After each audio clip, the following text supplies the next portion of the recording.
Salam harita teh geus asup waktu zuhur. Sadaya harita nyiapkeun diri pikeun ngalaksanakeun salat zuhur berjamaah.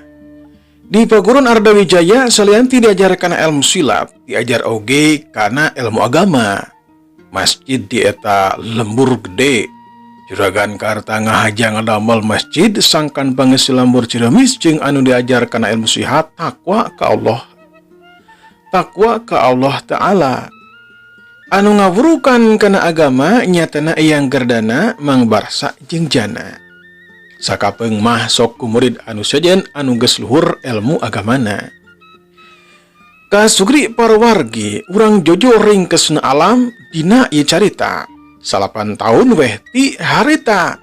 Paguron Arda Wijaya makin gede, makin hade, makin kasor ka mana-mana. Budakna Mang Barsa sareng jana harita umurna geus 10 tahun. Budakna Mang Barsa nyatana kirana geus bisaeun kana ilmu silat. Budakna jana anu katelah damar nya kitu keneh. Sedangkeun umur Neng Gina dina waktu harita teh parantos 20 tahun.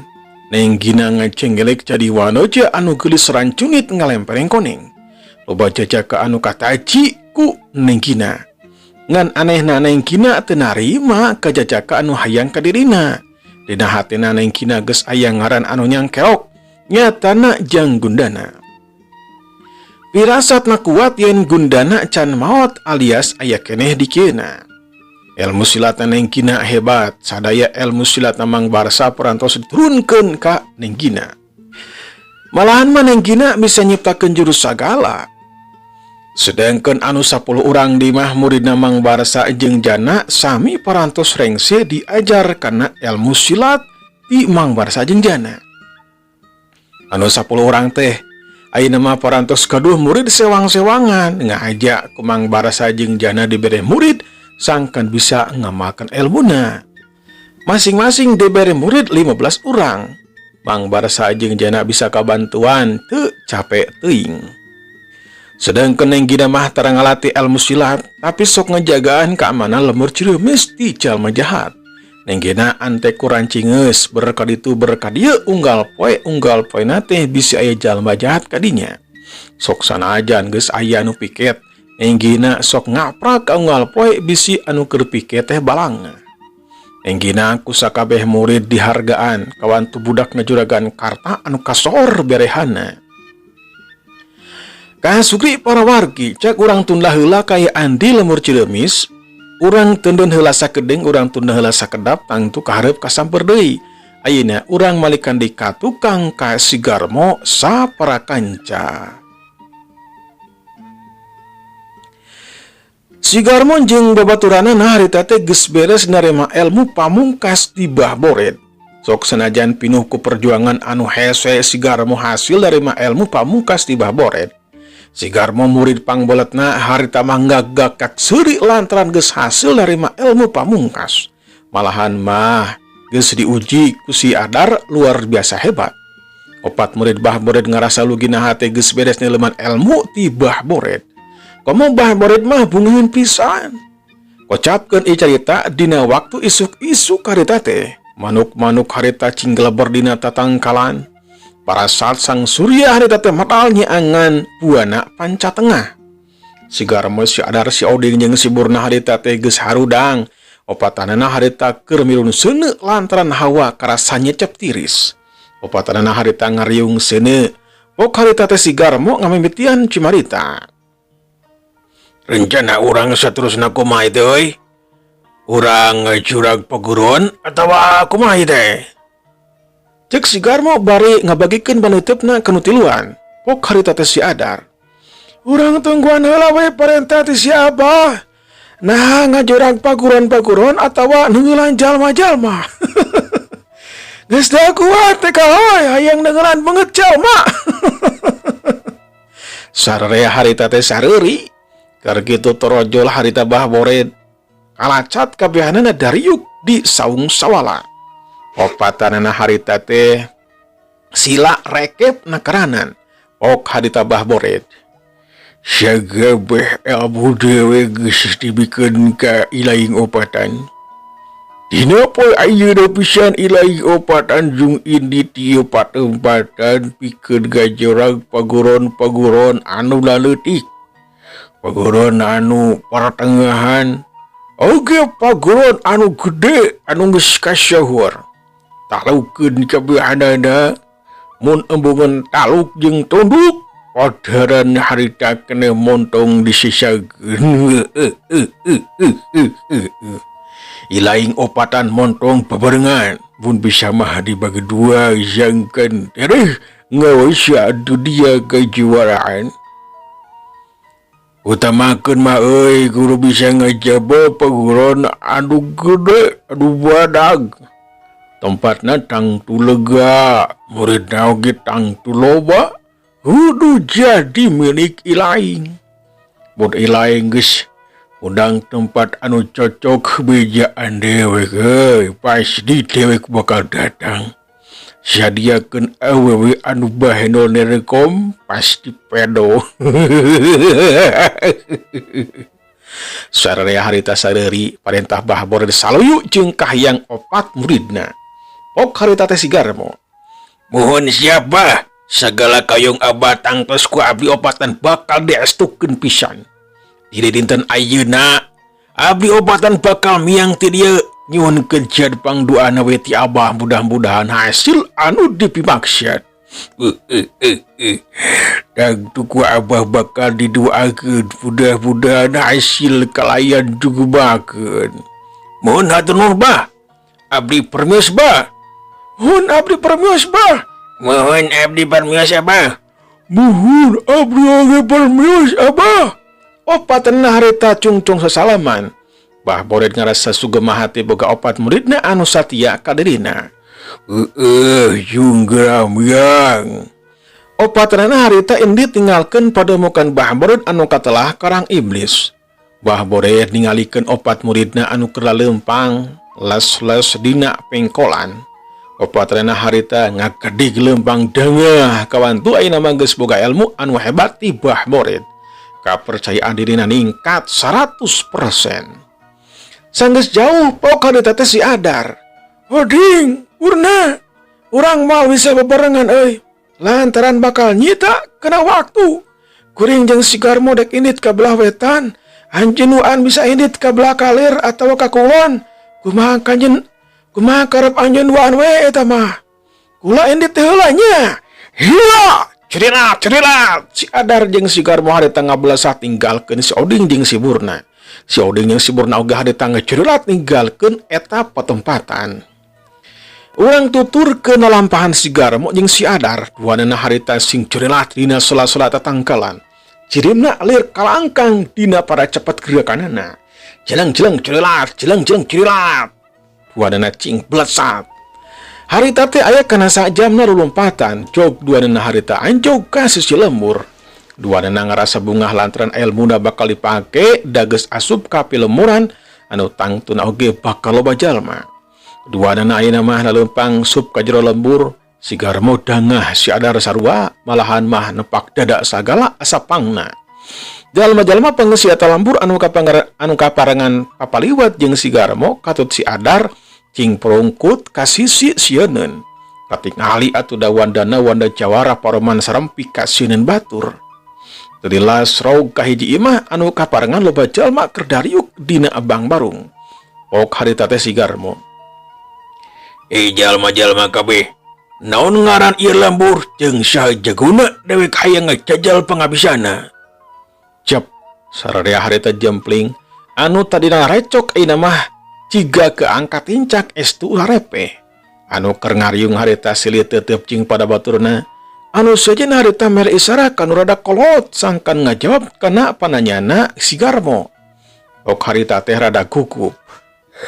Gegaran ieu lembur, aduh. Ya tanda lembur sering kan. Rupi anu pang jagoda mah. Ieu lembur teh nyata anak Mang Otok agan. Cenah cek eta jalma berjengat tek-tek dina cumaritan oge. Buru jajabkeun dewek euy. Buru, cek si Garmo. Eta jalma teh kalah cicing lantaran soak ku si Garmo. Kalah cicing. Buru jajabkeun dewe goblok. Kadenge teh sia tah. Curi teh kalah cicing dina namping tapi teu ngadenge sia mah. Eta jalma teh terus oyongkot lempang ti heula. Anu sejen harita meuni cing parungkul sieuneuan ku si Garmo jeung si Adar. Sanggeus rada anggang mah sararea harita nuturkeun lantaran panasaran hayang lalaju anu tarung. Tekung silila harita si Garmo jeung si Adar tepi weh ka imahna Mang Otok. Ari jalma anu ngajajabkeun teh harita asup ka imahna Mang Otok. Teu lila oge kaluar jeung lalaki anu geus kolot nyatana Mang Otok. Mang Otok harita pancung nangtung di hareupeun si Garmo jeung si Adar pok harita. Saha anjeun teh lur? Cenah hayang tarung jeung kula. Nah bener. Si Garmo harita maju salengkah. Dewek ngaja datang ka dia memang bener hayang ngadu jajatan jeung anjeun. Cenah anjeun jago dina widang ilmu silat. Bisi panasaran.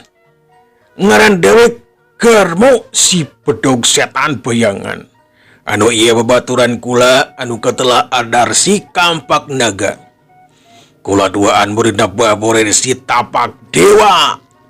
Ngadenge caritana si Garmo kitu Mang Otok harita ngerahu lantaran sakumaha babarage oge moal mampu dandingan elmuna Bahboret. Tapi sok sanajan kitu Mang Otok moal jejerih ku pati dik ngalawanan heula si Garmo jeung si Adar. Kula mah teu bisa nanaon lur. Sakomo andika duaan muridna Bahboret.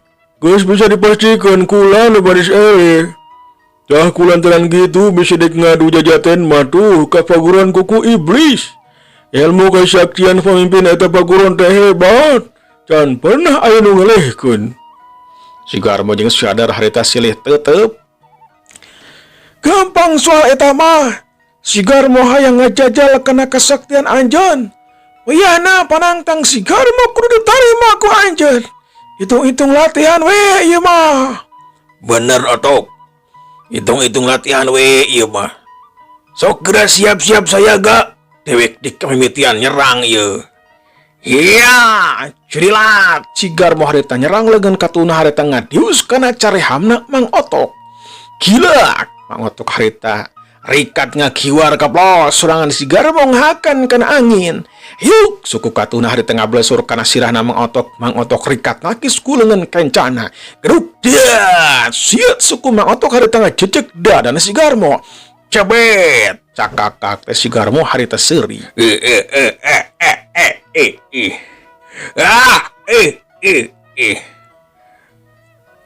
Ikarasa naon-naon Otok, sok pindo deui tok, peletok, sok pindo deui ka dinya. Mang Otok harita ngarajo kaget ilmu kasaktian si Garmo luar biasa hebat. Jeung Mang Otok harita loncat, hiuk leungeun katuna harita mindo pipina si Garmo. Cebet. Si Garmo seuri deui lelengakan. Karasuku Mang Otok beurutna asa neunggel karang dina pada teasna kakuatan si Garmo. Mang Otok panasaran hiuk cebet, cangkeng si Garmo ditajong satekerna. Si Garmo tageun teu ngeser saeutik-tik acan. Hiuk jebet, cedak. Opat runtuyan tajongan Mang Otok teu karasaeun ku si Garmo. Si Garmo harita seuri lelengakan.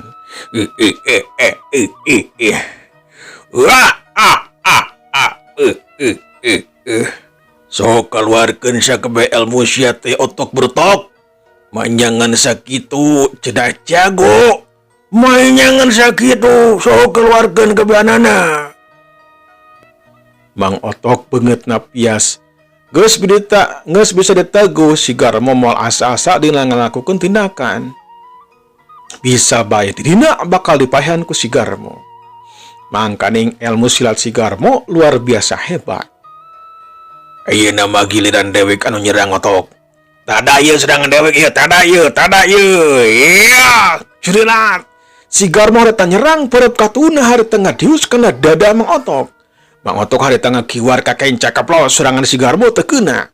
Tapi perep kencana harita teu kanyahoan. Hiuk cebet, cebrot celebet.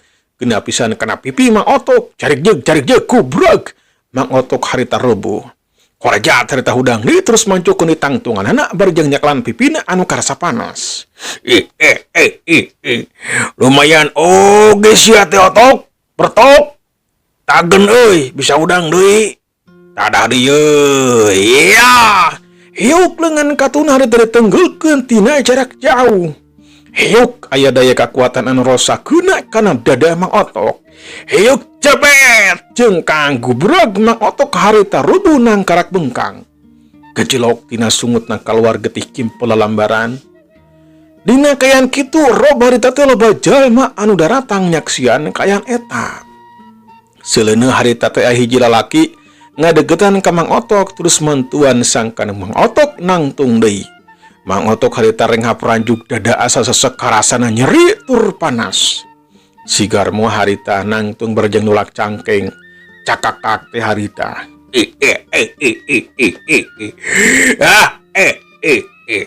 Sok sadaya anu dek maju dewe karatel ieu hayang neunggelan jalma pikeun nguji kekuatan diri.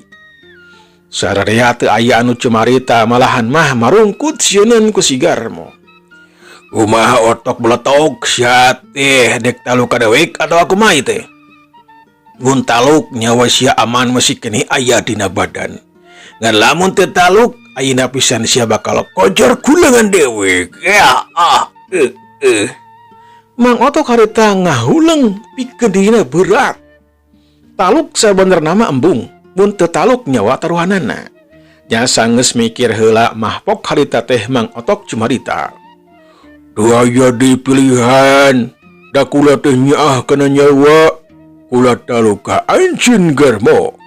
Dimimiti ayeuna kayang anjeun ku kula pasti bakal dilaksanakeun. Alus adi kitu mah. Da ayeuna sadiakeun kadaharan anu ngeunah. Sok buru ayeuna pisan. Dewek ieu lapar geus lumampah jauh. Ngadenge ceritaan si garma kitu Mang Otok harita pok cumarita. Buhun bangga. Hayu urang ka jero imah heula. Mainnya cacing di luar kieu ya ngewa. Di jero mah pan aya cai aya caneuteun lumayan lah teu lapar. Mang Otok harita ngajakan ka jero imah. Si garmo teu leleda jeung siadar harita teh laleumpang asup ka jero imah. Duanana harita gokek dariuk dina kursi hoe. Sok senajan dada masih keneh eungap, Mang Otok nitah ka pamajikanana jeung kanu sejeuna sangkan nyiapkeun kadaharan anu ngarareunna. Harita keneh oge mencit hayam ngalalauk jeung itu jeung ieu sangkan dahar teh ngeunah. Hapunten gan. Kedah ngantosan heula sakedapnya. Margi kedah popola heula. Keun bae tok. Anu penting mah dahar bakal nikmat, bakal ngeunah gitu. Tarojol harita teh pamajikanana Mang Otok datang barejeng mawa cai jeung susuguhna. Kabehanana ditendeun dina beungeut meja. Si garmo jeung si adar langsung nginum menikeun ngalokik kawan tu capek tas lumampah jauh. Tap kana wajit, tap kana dodol, camuil ngeuneuh negeranan. Sedengkeun mangsa alam dina waktu harita teh geus beurang. Peron poe geus lingsir ngulon cahayana rada redup kahalangan ku mega bodas ciga-ciga dek hujan. Tekung sedila liwat asak, daging hayam asak, pelem lauk emas oge harita teh asak. Brakwe dalahar meni ponyo nakranan. Sanggeus beres dahar si garmo jeung si adar harita teh diuk di katepas, pok harita teh si adar. Otuk, nuhun pisan yo, katarima pisan ku dewek yo. Tah ayeuna di mana tempat anu ngaranna paguruan kuku iblis teh? Dewek jadi penasaran hayang ngejajal kana kemampuan ilmu silatan pamimpin eta paguron. Cakut den. Di dieu mah kahalangan ku 2 lembur. Mun bapa mah biasana gitu 2 jam, upami lumpat mah sak jam dugi kan. Eta paguruan teh parantos ka sorgan. Janten tiasa naroskeun ka warga pengisi lembur anu ku aden kalangkungan. Cek Mang Otok harita teh barjeng papata cumaritana. Nyebutna teh sakapeng agan sakapeng aden. Nuhun kana laporan Mang. Kula duaan amitan dek indit ngajajal ka paguruan kuku iblis. Jung harita teh si Adar jeung si Garmo nangtung terus lempang keluar ti imah. Kumang otok harita teh dituduhkeun jalana sangkan henteu salah. Sanggeus kitu mah, curilat. Duadana harita ngablasat lumpat ka paguran kuku iblis. Tekung sidila duadana harita teh kaluar ti lembur sarengseng. Curilat, curilat. Duadana harita lompatan ngablesat. Sanggeus lompatna kira-kira 15 menit, sup harita teh ka lembur anu sejen. Celung kalayang curalit celik-celik. Duadana harita teh napak dina lemah gagahna keranan. Si Garmo jeung si Adar harita lempang bari luak liuk ningalian sabodureun eta patempatan. Sarog harita teh ka hiji imah panggung anu geus rehyod. Si Garmo neuteup jeung lempang, sedengkeun si Adar mah neuteup ka hareup kana jajalaneun. Duanana harita teh terus lempang asup ka eta lembur. Beuki lila lempangna beuki rame loba imah dikencak katuhu. Jalma-jalma anu keur dariuk dina bang barung rengkuh bari jeung nyarengeng ka si Garmo jeung si Adar. Sararea oge bisa paham yen si Garmo jeung si Adar tangtungan juara. Dina kayan kitu di tukangan si Garmo jeung si Adar harita teh aya 2 jalma anu keur lalompatan. Teuing dihaja teuing kumaha ujug-ujug cedak nabrak ti tukang ka si Garmo. Kolonyong si Garmo dek nyusut kana taneuh masih untung buru-buru 2 leungeunna napak kana taneuh. Curalit celik si Garmo harita pancuh nangtung. Panono si Garmo harita mundelik ka jalma anu nabrak ka dirina. Eta jalma anu nabrak teh ngacungkeun leungeunna tanda minta hampura ka si Garmo. Si Garmo jadi nyal kesel. Si Garmo geus dek ngacurilat ngudag eta jalma ngan dicaram ku si Adar. Euleuh, waktosna kaum dangu. Insyaallah urang teraskeun dina bagian anu ka-17na.